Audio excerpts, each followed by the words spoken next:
Tervehdys Finnish TV:stä. Hello from the Finnish God TV.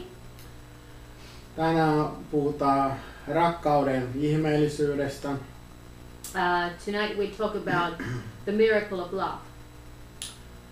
Puhutaan siitä, kuinka helposti vihollinen yrittää viedä sinulta sen rakkauden, mikä sinulle on Jumala lähettänyt. We talk how the enemy tries to steal or take away the love that God has given to you. Tän ensi alkuun kerron sinulle, At the beginning I tell you mitä Jeesus on tänään puhunut ilmestystietoon. what kind of revelation God has or Jesus has given to me today. Se, mistä lähteestä syntyy sinun ajatuksesi ja tunteesi, sitä valtakuntaa sinä olet rakentamassa. The source or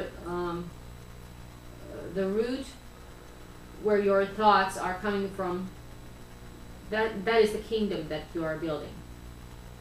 Esimerkiksi kun Jumala on lähettänyt sinulle oikean puolison, For example, when God has sent you the right spouse, ja sinulla itsellä on haavoja ja epävarmuutta, and when you have wounds or insecurity in your life, sinä yrität kyselemällä esimerkiksi saada niin kuin vahvistusta sille toisen rakkaudelle ja sitoumukselle. When you ask questions, you try to get security from the love of the love that the other one has on you. Tai sitten sinä yrität epävarmuudesta käsin, joka on sinussa itsessä, yrität etsiä toisesta siitä varmuutta ja luottamusta. Or then you try to find the trust from the other person in a way that you are insecure, and you try to find the answers in that way. Ja Jeesus antoi tänään sinulle oikean näyn. And God gave you the right vision or revelation today. Kun hän on lähettänyt sinulle sen oikean puolison, When God has sent you the right spouse, sinun tehtäväsi on your task or job is osoittaa hänelle Kristuksen rakkautta. to show the love of God towards the other person, your spouse. Ja kuulostaa hyvinkin yksinkertaiselta, And this sounds very simple, mutta jokaisella meillä on haavoja ja pettymyksiä. but all of us, we have disappointments and wounds. Ja tänään puhutaan siitä, kuinka nämä ovat pilaamassa sinun ihmissuhteitasi. And this is tonight we talk about how these things from the past are trying to destroy the relationships. Kun sinä esimerkiksi pelkäät, että miksi toinen rakastaa tai sinulla on epävarmuutta, mitä se minussa näkee, miksi olen hänelle rakas. When you think about how the other person loves you and why or how this person loves you the way he does.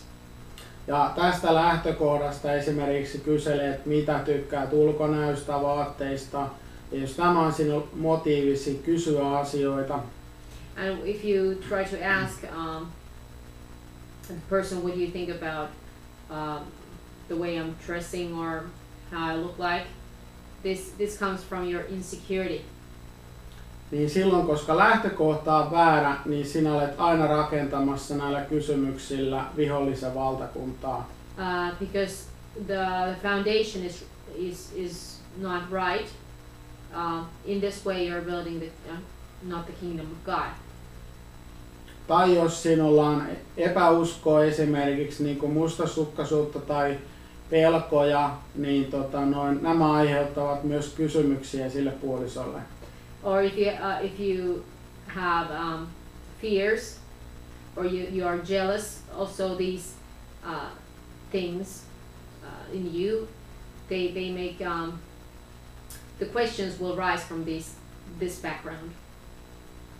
Ja jälleen kerran kaikki se, mitä kysyt ja teet tästä lähtökohdasta, tulee pilaamaan teidän ihmissuhdetta. And if you ask the questions or act from this basis, that will destroy or the spoil good foundation from your relationship. Siksi sinun on hyvä oppia, That is very important for you to learn. miten sinä itse osoitat rakkautta tätä sinun puolisoasi kohtaan. How you show the love toward your spouse. Sinun tehtäväsi ei ole täydellisesti niin kuin ymmärtää ja tuntea läpi kotasi sun puoliso, Your job or task is not to know inside out your spouse, koska sinun tehtäväsi on keskittyä sinun elämään ja siihen, että sinä teet oman osuuden teidän rakkaudesta.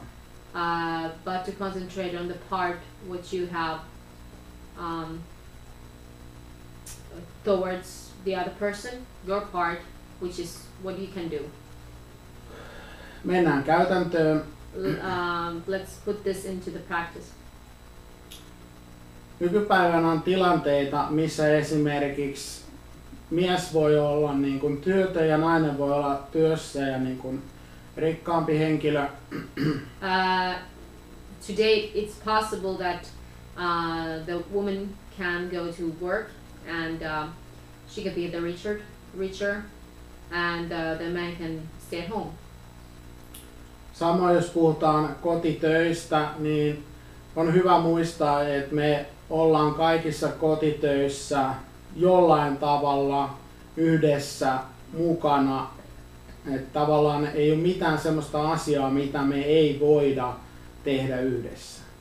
And it's important to remember that when you are together, also the household things are common and there's nothing that you could not do together.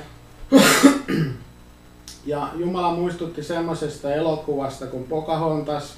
And God reminded me of the film called Pocahontas.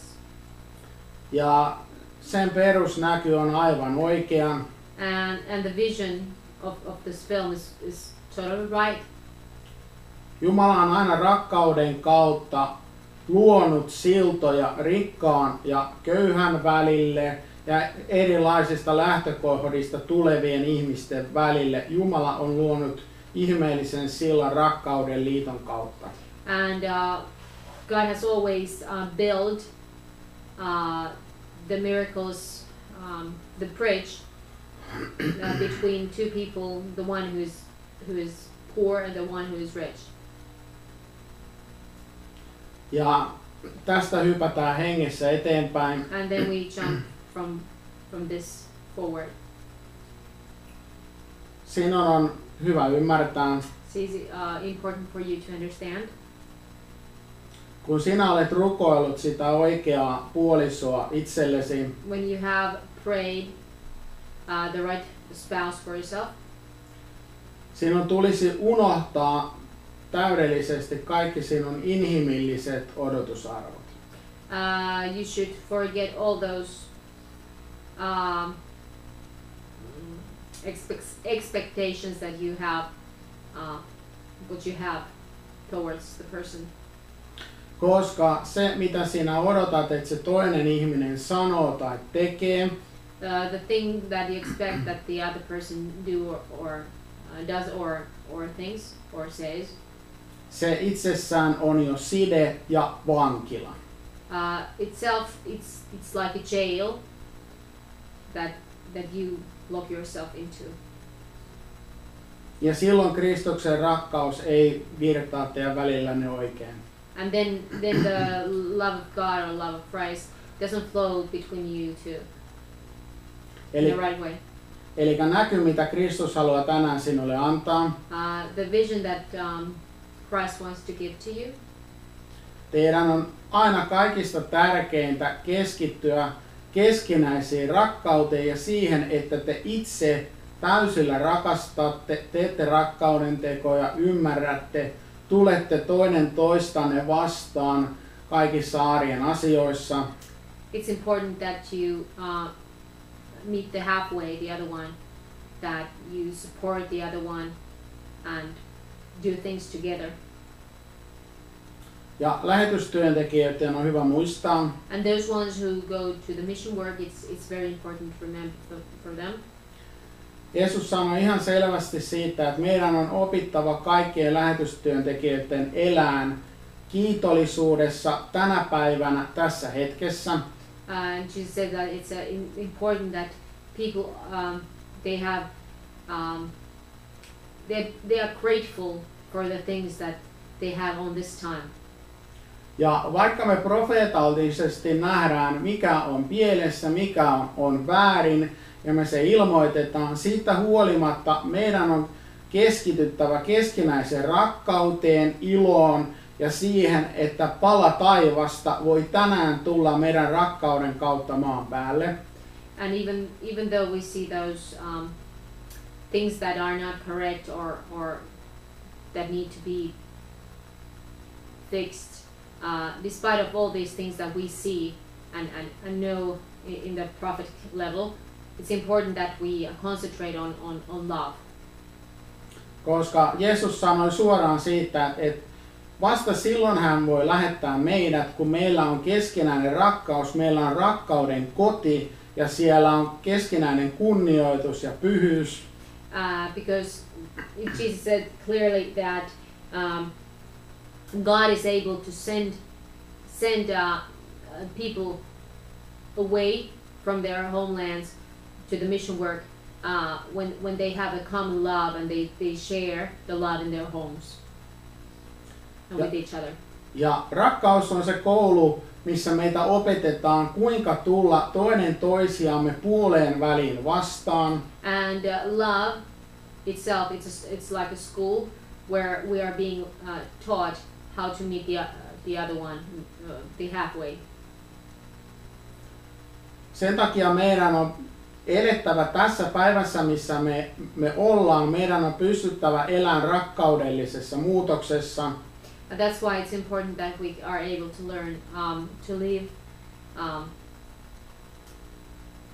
We're able to live in the change that is coming, and we are able to live in love in our day life.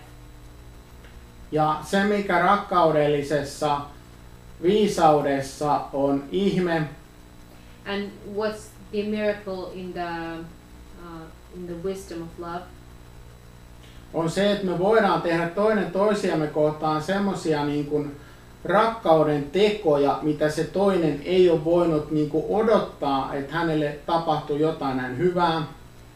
That we can do the how do you say the things or that we can surprise the other one, that we can do so good things through love that the other one has never expected those things to happen. Mutta se, mikä asioissa on kompastuskivi, But what's the stone you fall into? kuten alussa oli, jos meillä on epävarmuutta, epäuskoa, jos meillä on omia odotusarvoja, If we have insecurity, expectations, these kind of values, niin nämä rakkauden teot eivät silloin tule todeksi. these things that you should do in love are not coming real. Sen takia sinun on syytä muistaa, That's why it's important for you to remember että sinä löydät sen puolison, joka Jeesus on sinulle lähettänyt. That God sends you the spouse to you that He has chosen. Sen jälkeen sinun on uskottava teidän rakkauden liittoon. Then you have to believe that this covenant of love is real. Sen jälkeen sinun on itse täysillä tehtävä rakkauden tekoja. And you have to do the acts of love yourself.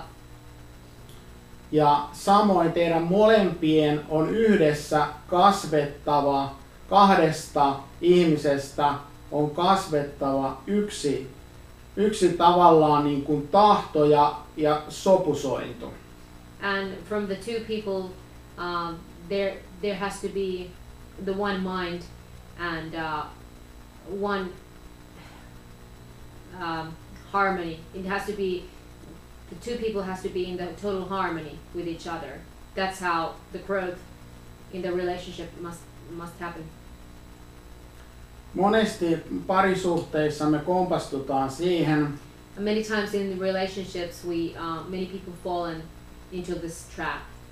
toisella ihmisellä on esimerkiksi voimakas tahto, The other person has a very strong will, toinen ihminen on sitä mieltä, että hänellä on hyvä maku, and the other person thinks that, well, I have very good taste. tai sitten hän voi olla sitä mieltä, että tässä kohtaa niin kuin mun lahja toimi niin kuin oikein. Or you might think that, okay, in this specific area, my gift or my vision of things, it works the best. Mutta Jeesuksen rakkaus on sitä varten, But the love of Jesus is for this thing. että molempien tahto, molempien lahjat saa loistaa ja olla vapaana. That the gifts and abilities can shine together. Both of these people can have it. They can shine together as well. Sen takia kaikki yhdessä tekeminen tulee olla niin kuin kodikasta ja tasapainosta. So all the things that you do together has to have this homey feeling, and it has to be in balance, in harmony. On kyse ruoanlaitosta, siivouksesta, mistä tahansa arjen askareista. Whether it's about cooking or cleaning or whatever it is, the daily things that you do at home. Ja samoin kuin ne päätökset, mitä te ostatte, mihinkä te olette menossa, mistä te innostutte, kaikissa pitäisi olla yhteinen sävel sopusointu ja niin, että molemmat saa vaikuttaa asioihin tasapainoisesti ja tasapuolisesti. So all the things that you, for example, if you shop something together, or things in general what you do together, that it would be a common thing, that they'll both can say and can experience that they want this thing, and their wills are being united. Jos ajattelet päivää, missä me ollaan tällä hetkellä, If you think about the day we're living in today, työelämässä ja kaikkialla arjessa me kompastutaan juuri näihin samoihin asioihin. many people fall into these traps in the daily life when they are working or whatever they do in their daily lives. Sinä päivänä, kun ihminen ei halua ymmärtää eikä niin kuin kuunnella sen toisen ihmisen niin kuin tarpeita, niin me olemme pulassa. The very day that the other person rejects or shuts himself to listen the other person, then we are in the trouble. Muistatko, miten Jeesus itse toimii? Do you remember how Jesus works in this situation? Hän kysyy, mitä sinä tahdot, että minä sinulle tekisin? He asks, what do you want that I would do to you? Koska viimeksi sinä olet kysynyt sinun puolisoltasi, When it was the last time you asked your spouse, kuinka sinä haluaisit, että me hoidamme siivoukset, ruoanlaitot, arjen asioita, how do you want us to take care of the household things, cleaning, cooking? ja sitten myös helmenä se, että koska te olette viimeksi keskustelleet siitä, miten te voisitte pitää niin kuin liittonne ja rakkautenne niin kuin freshinä, tehdä sellaisia asioita, mistä niin kuin molemmat innostuu ja mikä sytyttää teitä. And when was the last time you did something together would gets you both excited and enthusiastic and keep your love fresh? Ja se, mikä rakkaudessa on todella kaunista, And the thing that is very beautiful in love, se, mistä toinen on innostunut, what the other person is enthusiastic about. Niin samalla se voi innostaa ja sytyttää myös toista. This other person can light up the enthusiasm to the other one. Koska silloin kun meillä on puhdas rakkaus When we have pure love, ja se mistä toinen innostuu, missä se hengessä syttyy, and when the other one, fires up from something and like gets very excited, niin sen automaattisesti sytyttää myös toista. It automatically lights up the other one as well. Ja samoin ne ominaisuudet, mitä teillä on niin kuin ihmisenä, And those personality things what you have together, se ei ole sattumaa, että missä teillä on vahvuudet, it's not coincidence in which areas you have strengths, mutta teidän on hyvä myös muistaa, but it's very important for you to remember että se missä meillä on vahvuus, että me ei kävellä sen toisen ylitse, joka on siinä asiassa heikompi astia. It's important for those people who are strong in some specific area that they are not walking over the other person with their will. Jos esimerkiksi puhutaan arjen päätöksistä, vaikka yksinkertaisista ostospäätöksistä, että se ei ole niin kuin sama henkilö, jonka niin kuin makua ja joka niin kuin käyttää sitä valtaa. That is not, if you talk about shopping some things, it's not the one person who says, okay, this is the way it has to be, and this is how he practices the power or authority in the family. Vaan kuten alussa oli se rakkauden viisaus, But like we talked in the beginning of the wisdom of love, rakkauden tehtävä on aina opettaa meitä tulee kaikissa asioissa puoleen väliin vastaan, ja että meillä on se sydämen asenne, että miten sinä rakas tahtoisit, että tämä asia tehdään ja päätetään. It's this will of love that makes you meet the other one the halfway, and ask that, hey, love, tell me which is the best way for us to make this, decision, and what's the best way? Mitä ajatuksia kulta sinulle itselle tulee tästä aiheesta tähän hetkeen? What is my opinion about this? Amen. There has to be understanding in the deeper level, and there has to be what can I say? It's from the heart. The things that you do, whatever you do or say, they have to come from the basis of love and from the whole heart. Mm-hmm. That's what I say. Yeah. And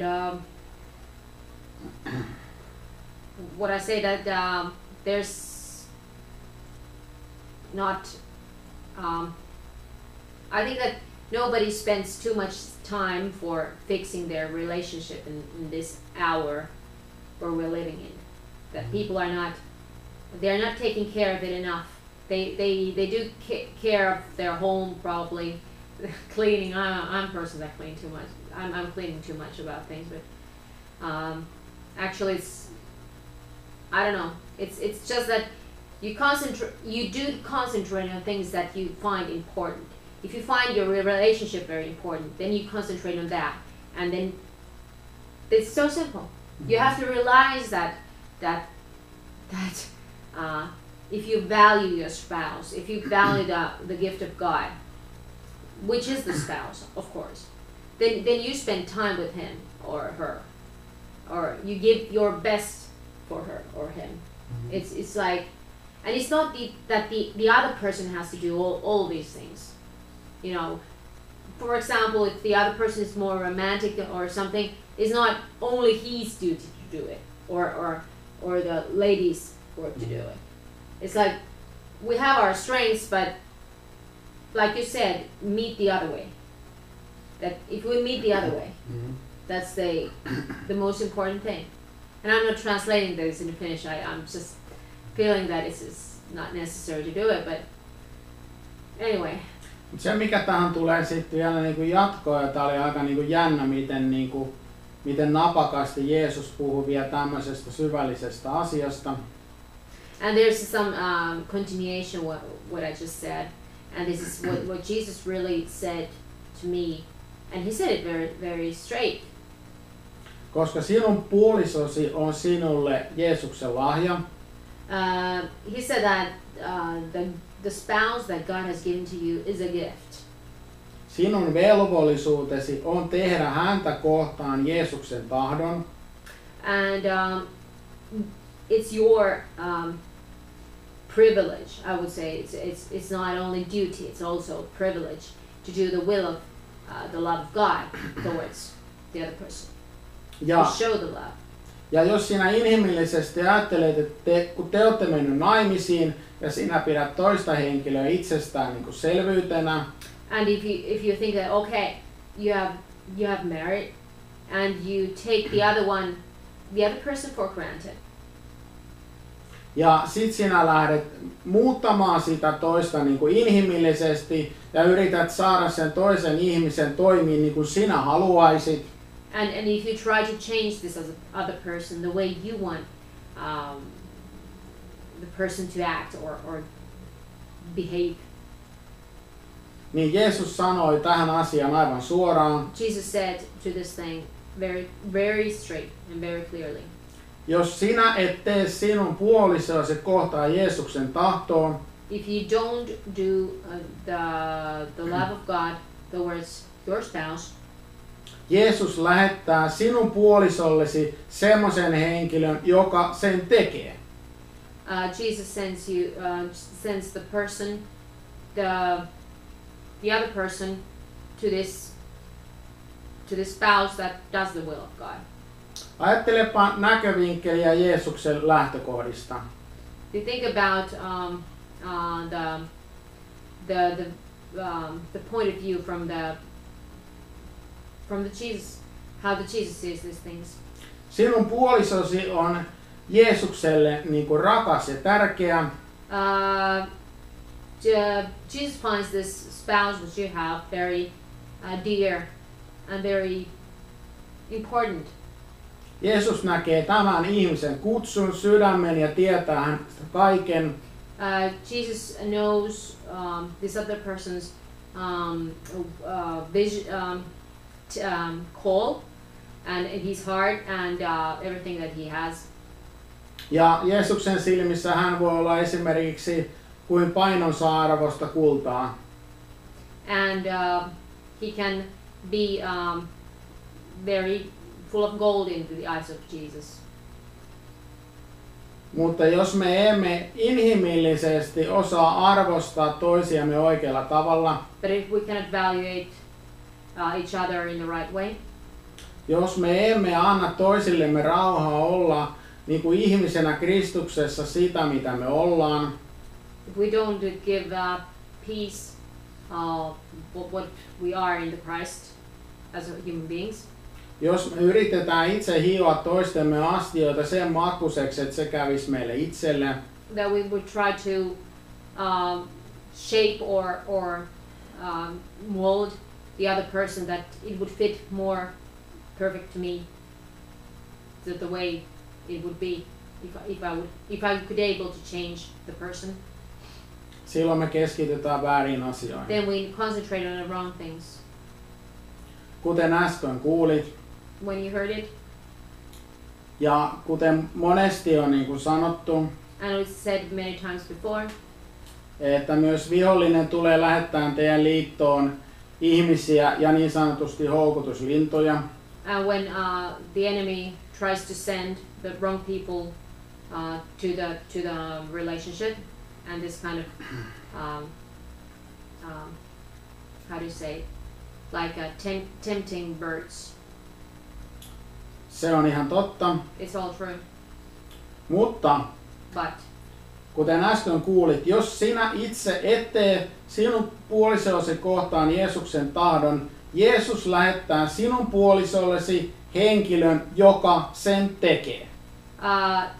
If you're not doing the will of God towards the person you're married to, there will be another person sent to replace you. Joten tästä hetkestä saakka From this moment on, älä yritä muuttaa, äläkä kävele sen toisen ihmisen yli, don't walk over and don't try to change the other person, vaan rakasta häntä Kristuksen rakkaudella. but love the other person with the love of God. Koe se, miten Kristus haluaisi, että sinä sytytät, innostat, rohkaiset, rakastat tätä ihmistä. Experience how you make the other person to get enthusiastic, pray, what you can do. Kysy rukouksessa, miten tämä ihminen pääsee täyteen potentiaaliin, miten tämä pääsee siiville, miten tämä kukoistaa ja kaunis yksilö Kristuksessa. Ask how this other person can flourish and be the unique personality in the Christ. Koska teidän tulee terveellä tavalla olla toinen toistenne idoleita niin, että suosittelette, niin, että innostutte, niin, että toinen puoliso on sinulle kultaakin arvokkaampi. Sinä et sitä vaistaisi, mihinkä sinä olet tyytyväinen, sinä olet kiitollinen ja sinä pystyt näkemään sen, minkä Kristus näkee, miksi tämä ihminen on juuri sinulle sopiva puoliso. And it's like God wants to make it real to your life that you know that the other person is more valuable than gold, that you would not change this person to anyone else, because this is the perfect person for you, given by God. Ja nyt koen, että puolisoni Sirja Kulta saa ottaa loppurukouksen. And I pray to this last.